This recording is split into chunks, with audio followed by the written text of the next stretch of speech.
Soil pH is a useful indicator of the soil condition, and it affects numerous soil chemical reactions and processes.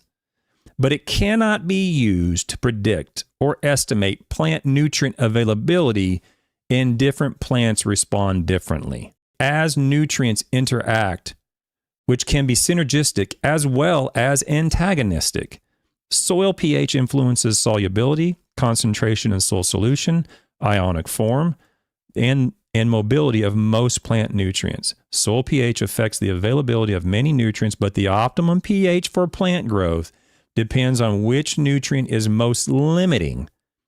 Furthermore, the activity of microbial communities and a range of chemical reactions in soils are affected by fluctuating pH.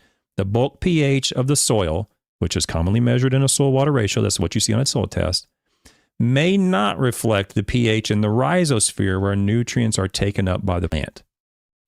Okay, the soil solution pH is relevant for soil and plant biogeochemical processes and a better predictor of crop yields than the soil pH measured in a soil-water mixture.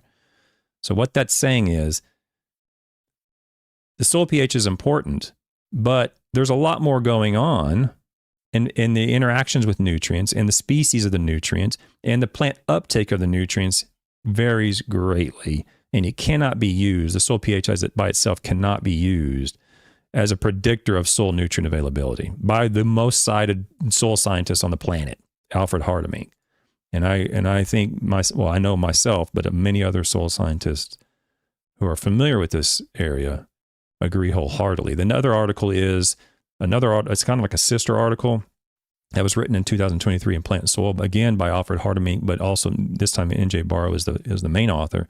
And it says the effects of pH on nutrient availability depend on both soils and plants. This particular article is very, very good, but I like this paragraph the most, I guess. Two of these elements provide further examples for which the effect of pH on soil chemistry, so they're talking about the solubility in the soil, are opposite to the effects on plant physiology, talking about the uptake of the nutrient by the plant. As pH is increased, the increased negative charge on soil particles will mean that a smaller proportion of the cation is present in the soil solution phase, and the rate of movement to plant roots by diffusion will decrease. However, uptake of potassium involves export of protons, and a similar mechanism would probably apply to magnesium. Uptake of potassium is therefore favored by high pH, as is uptake of magnesium. So this is just a small example where the uptake of these two elements is greatest at a higher pH, but the solubility might be greatest at a lower pH.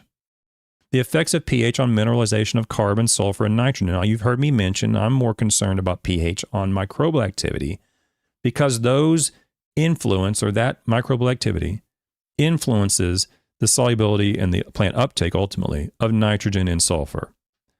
And here's a perfect little graph that shows exactly that. The pH of the soil pH from 4 to 7, actually it probably goes to 7.5.